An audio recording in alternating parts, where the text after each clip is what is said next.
एक महान सभ्यता की झांकियां, युग युग में सत्य के लिए इसकी गौरवमयी खोज। सभ्यता के साथ एक बृहत अरण्यक, भारतीय स्थानों के पुराने नामों की सूची जो आपने दी वह चित्ताकर्षक थी। यह पुराने जमाने के बहुत से आश्चर्यजनक लोगों की याद को ताजा बना देती है।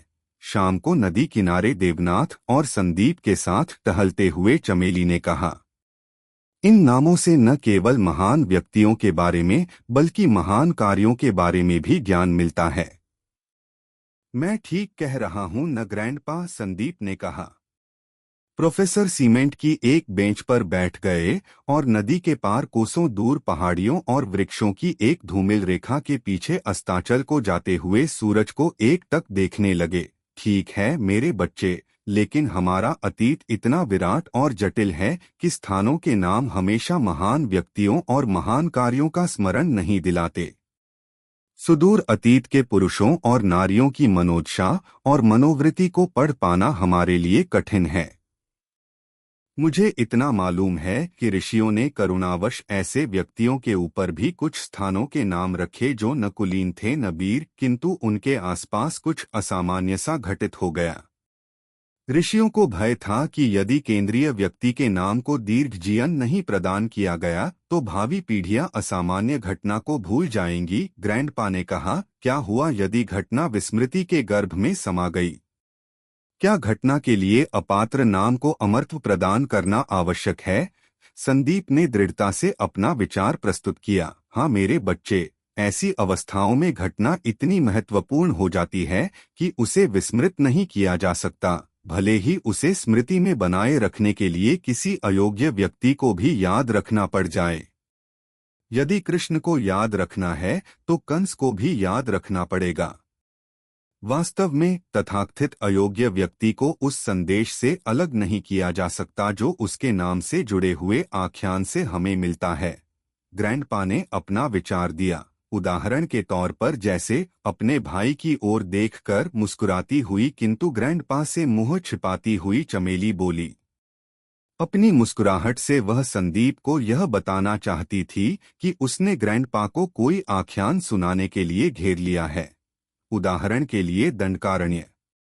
इसके कारण एक ऐसे युवा रांझा का नाम अमर हो गया जो किसी मानदंड पर भी योग्य व्यक्ति नहीं कहा जा सकता। दंडकारण्य ग्रैंडपा, मैंने रामायण की कथा में इसके विषय में पढ़ा है। क्या यह काल्पनिक जंगल नहीं है? चमेली ने जिज्ञासा के साथ प्रश्न किया। तुम्हें कैसे संदेह हुआ कि यह काल्पनिक है? दंडकारण्य विश्व भर में जंगलों की शान है। यह केवल अति प्राचीन ही नहीं बल्कि एक ऐसा अरण्य है जहां एक महान सभ्यता विकसित हुई। दंडकारण्य के समान विश्व भर में कोई अन्य वन नहीं है। किंतु यह तो पौराणिक काल की बात है। क्या आपका तात्पर्य यह है कि यह अरण्य अभी भी मौजूद है? चमेली ने अत्यधिक कुतूहल और उत्सुकता से पूछा। भारत में, जहां प्रतिवर्ष 25,350 हेक्टेयर वन नष्ट किया जाता है, क्या ऐसा प्रश्न पूछना आश्चर्यजनक नहीं लगता? हमारे जंगल भयभीत कर देने वाली गति से सिकुड़ते चले जा रहे हैं। हाँ बेटी चमेली, दंडकारण्य रामायण की अनेक घटनाओं का मंच रहा है। इसी वन में विधवा राक्षसी शूर्पणखा ने राम से विवाह का प्रस्ताव रखा था और जिसे लक्ष्मण ने खदेड़ दिया था। यहीं पर ऋषिमुनियों के यज्ञ में विघ्न डालने वाले अनेक राक्षसों से राम ने युद्ध किया। इसी वन से रावण ने सीता का हरण किया था। इसी अरण्य में रावण से युद्ध करते हुए पक्षी जटायु स्वर्ग सिधार गए थे, इत्यादि इत्यादि। लेकिन यह विराट वन विकृत हो जाने के बावजूद आज तक विद्यमान है, जो उड़ीसा, आंध्र प्रदेश और मध्य प्रदेश के कुछ हिस्सों में फैला हुआ है। ग्रैंडपा, इसके नाम के पीछे जो कथा आप कहने वाले थे उसका क्या हुआ? संदीप ने अधीर होकर कहा। देवनाथ ने कहानी प्रारंभ की। यह बहुत प्राचीन काल की बात है। एक बार दंडक वंश के राजाओं का एक बड़े भूभाग पर शासन था। उस वंश का एक राजा, जिसका नाम भी दंडक था, हमेशा आमोद प्रमोद चाहने वाला एक विलासप्रिय युवा था। एक दिन घोड़े पर सवार हो जंगल से जाते हुए वह एक सरोवर के पास रुक गया। उसकी आंखें जल से निकलती हुई एक सुंदरी पर टिकी थीं। क्या यह परी थी? राजा दंडक को सहसा विश्वास नहीं हुआ कि मानवों के बीच ऐसा अनुपम सौंदर्य हो सकता है। युवती घुड़सवार को देखकर मुस्कुराई और एक अन्य दिशा की ओर चल पड़ी। लेकिन दंडक घोड़े से उतरकर उसके इतना निकट आ गया कि युवती लज्जित और व्याकुल हो गई। क्या तुम मार्ग भटक गए हो अथवा क्या तुम्हें सहायता की आवश्यकता है? शर्माती हुई युवती बोली। जिधर भी मैं चल पड़ता हूँ वही मेरा मार्ग बन जाता है, क्योंकि मैं उन सब का स्वामी हूँ। मैं इस भूभाग का राजा हूँ। जहाँ तक तुम्हारे दूसरे प्रश्न का संबंध है, मुझे तुम्हारी आवश्यकता है। मैं तुमसे विवाह करना चाहता हूँ, दंडक ने कहा। युवती अवाक रह गई, लेकिन शीघ्र ही अपने को संभालती हुई बोली, देखो युवक, तुम अपने को यहाँ का राजा बताते हो, लेकिन मैं विश्वास नहीं करती। एक राजा को जानना चाहिए कि केवल दो स्थितियों में ही कोई पुरुष किसी स्त्री से विवाह कर सकता है। स्त्री उससे विवाह करना चाहे अथवा कम से कम विवाह के लिए सहमत हो, या खी के माता पिता विवाह के प्रस्ताव को स्वीकार करें। तुमसे विवाह के लिए न तो मैं सहमत हूँ और न तुमने इसके लिए मेरे माता पिता की अनुमति प्राप्त की है। राजा असभ्य के समान ठठाकर हंसा। घमंडी छोकरी, कोई भी बाप मुझे एक राजा को दामाद बनाने में अपना सौभाग्य समझेगा। रीति रिवाजों को मैं मानता नहीं।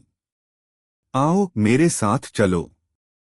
हम अपने मंत्रियों के साथ उपहारों से लदी गाड़ियां भेजकर तुम्हारे पिता को संतुष्ट कर देंगे। दंभ से बोलते हुए दंडक ने खी का हाथ पकड़ने का प्रयास किया। खी और कोई नहीं, मुनि शुक्राचार्य की कन्या अर्जा थी। निकट ही मुनि का आश्रम था, जहां यह सरोवर में स्नान करके वापस लीट रही थी। छी छी, धिकार है तुम्हें, सन की उद्दंड युवक, अर्जा चीखती हुई बोली। मेरे पिता एक ऋषि हैं और तुम्हारा सारा राजपाट और खजाना भी उन्हें संतुष्ट नहीं कर सकता। व्यक्ति के चरित्र के सिवा सब कुछ उनके लिए तुच्छ है।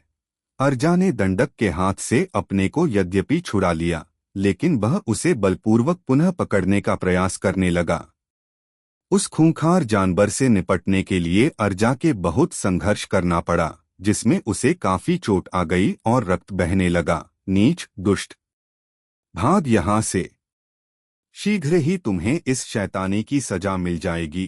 अर्जा रोती बिलखती हुई झाड़ियों में अदृश्य हो गई। वह वन की वीथियों से पूरी तरह परिचित थी।